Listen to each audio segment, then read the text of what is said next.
नमस्कार। योग से रोग मिटाने का संपूर्ण कार्यक्रम आरोग्य धाम एक वरदान में आपका स्वागत है। स्वस्थ व सुखद जीवन का सहयोग बनाता है योग। हर रोग का रामबाण समाधान है योग। लेकिन दोस्तों, उम्र बढ़ने के साथ साथ कई तरह के रोग और कष्टों से आज लाखों करोड़ों लोग परेशान हैं। ऐसे कई लोग आपके बीच भी होंगे जिन्होंने इन दुखों से मुक्ति पाने के लिए अपना अमूल्य समय और धन लगाया, लेकिन उन्हें कोई भी संतोषजनक लाभ नहीं मिल पाया।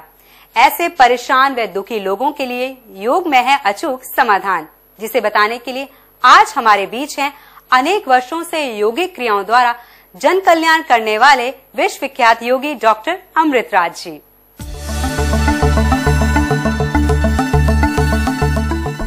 ओम त्र्यंबकं यजामहे सुगंधिं पुष्टिवर्धनम् उर्वारुकमे वंदनान् मृत्योर्मोक्षैमामृतात्। ओम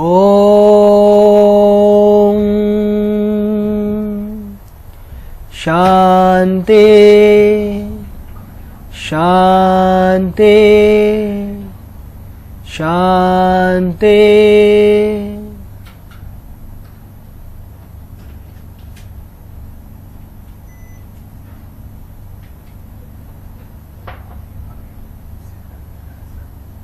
नमस्कार। आरोग्य धाम एक वरदान कार्यक्रम में मैं आप सभी का स्वागत करता हूं। धर्म अर्थ काम मोक्ष नाम आरोग्य मूलम। अर्थात कई बार हम जीवन में प्रश्न होता है कि हमारे जीवन का लक्ष्य क्या है। What is the purpose, what is the aim and object of one's life. धर्म अर्थ काम एंड मोक्ष कि जीवन का लक्ष्य क्या है। जीवन का लक्ष्य है धर्म। कहने का तात्पर्य परफेक्ट वे ऑफ लिविंग। हमारा जो रहने का जो आचरण है वो परफेक्ट हो। तो उसे हम परफेक्ट कैसे बना सकते हैं।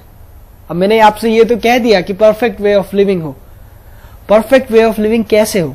जब हमारे जीवन में ये योगिक साइंस होगी और ये आयुर्वेदिक साइंस होगी तो निश्चित रूप से जो है हम अपने जीवन को शारीरिक लेवल पे, खाली शरीर के लेवल पे और फिर मानसिक लेवल पे भी और आध्यात्मिक लेवल पे भी परफेक्ट बना सकते हैं।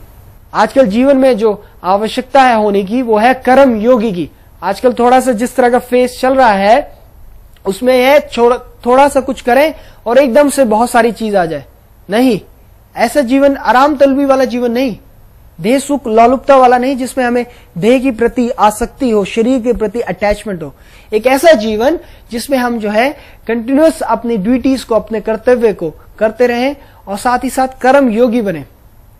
तो ये चीजें होंगी तो प्रोफेशन भी साउंड होगा आपका, आपकी मैरिड लाइफ भी साउंड होगी और आप जो है अपने एवरीडे जो है, हम देखिए आप आरोग्य धाम ये ध्यान कराते हैं क्या है मेडिटेशन। मेडिटेशन और पूजा में बहुत बड़ा अंतर है। पूजा तो एक कस्टमरी है, आपको बताया जाता है कि कैसे करना है, आप करते हैं। लेकिन मेडिटेशन ध्यान एक यात्रा है जो कि 10,000 मील की है, जिसमें आप सेल्फ एग्जामिनेशन करते हैं, सेल्फ इंट्रोस्पेक्शन करते हैं, आत्म साक्षात्कार करते हैं, आत्म परीक्षा करते हैं। मैं एवरीडे उठता हूं, अपने दिन को देखता हूं और जो पिछले दिन की गलतियां हुई है उनको नेक्स्ट डे नहीं दोहराता। ये हम मेडिटेशन में करते हैं, अपनी बॉडी की चार्जिंग करते हैं। आप देखिए भगवद गीता में कहा गया है कि ब्रह्म ज्ञान जो है हवा में तैर रहा है, उसको लेने वाला चाहिए। आप देखिए आपके जो मोबाइल फोन्स हैं वो किससे कनेक्ट है? सैटेलाइट से। उसमें एक फ्रिक्वेंसी है, तभी जो है वो कनेक्ट हो जाते हैं। इसी तरह से रेडियो का आप देखिए, जो भी है 92.3 कुछ भी है, जब आप फ्रिक्वेंसी पे लगाते हैं तभी रेडियो कैच करता है। इसी तरह से क्लैरिटी ऑफ माइंड, राग द्वेष से मुक्त होना, तभी हम क्या रिसीव कर सकते हैं? ग्रेस। तभी हम क्या रिसीव कर सकते हैं? आनंद, अखंड आनंद, जब माइंड जो है क्लियर होगा। So what I mean to say here is meditation. There is a big difference between meditation and worship. In worship, we have been taught how to do worship, but in meditation, you self-examine yourself, self-introspection, and you charge yourself. Plus, you also connect yourself with the highest divine, like the mobile phones are connected with the satellite. In the same way, you connect yourself to the ultimate truth, to the ultimate divine, to the grace.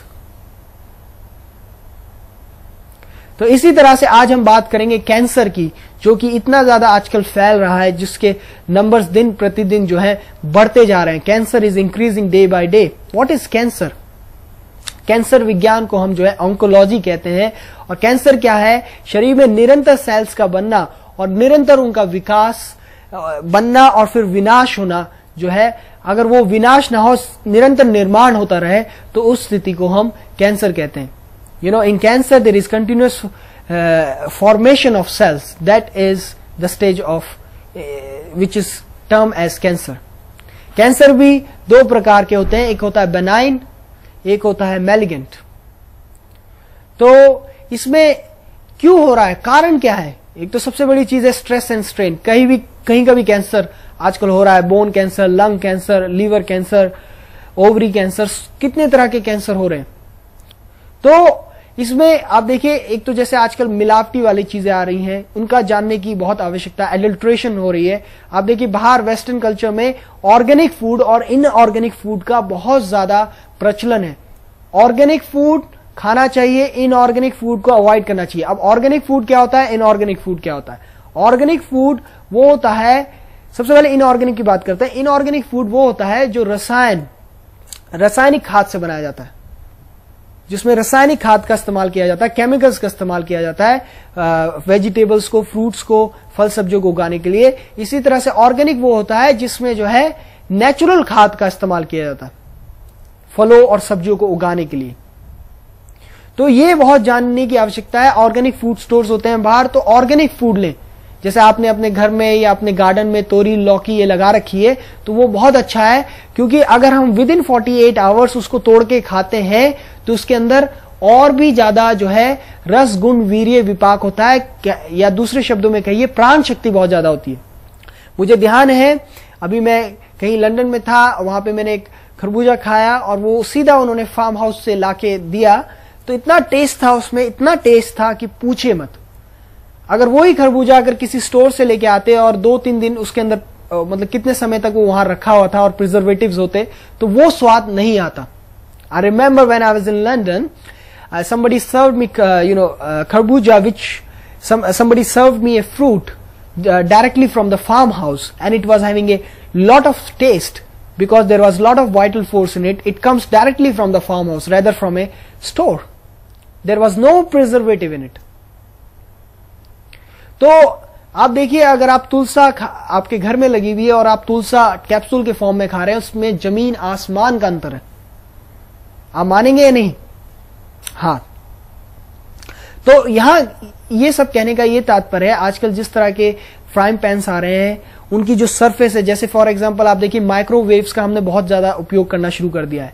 Microwaves में अगर आप खाना गर्म कर रहे हैं, आप देखिए उसमें इलेक्ट्रोमैग्नेटिक वेव्स होती हैं, और वो जो है, जो आपका फूड है उसके मॉलिक्यूल्स की केमिस्ट्री ही चेंज कर देता है, जिससे कि वो बॉडी जो है उसे सही तरीके से एक्सेप्ट नहीं कर पाती. बॉडी वैसी अंदर से इतनी डेलिकेट है. तो अगर आप माइक्रोवेव्स के अंदर फूड गर्म कर रहे हैं, जिसका प्रचलन आजकल बहुत ज्यादा बढ़ रहा है, तो खाना ढक के गर्म करें, जिससे जो आपके खाने के जो मॉलिक्यूल्स हैं उसकी बायोकेमिस्ट्री चेंज ना हो. तभी आयुर्वेद को साइंस ऑफ लाइफ कहा जाता है. एक एक चीज का आप देखिए, पहले क्या है, लोहे की कढ़ाई में हम सब्जी बनाते थे जिससे हीमोग्लोबिन मिले. तांबे के बर्तन में हम पानी रखते हैं, क्यों? उसके अंदर एक तत्व होता है जिसकी वजह से डाइजेशन सही तरीके से चलता है. इसी तरह से आप देखिए, पत्ते के ऊपर साउथ इंडिया में खाना खाया जाता है. क्यों? क्योंकि पत्ते के अंदर ऐसे एंजाइम्स होते हैं जो कि खाने में जाकर हमें डाइजेशन में हेल्प करते हैं, एंजाइम्स की तरह. So it's very important to be aware of the surface in which we put our food, and to be aware if we are using microwaves, we have to just cover them up with something so that electromagnetic waves don't change the chemistry of the molecules.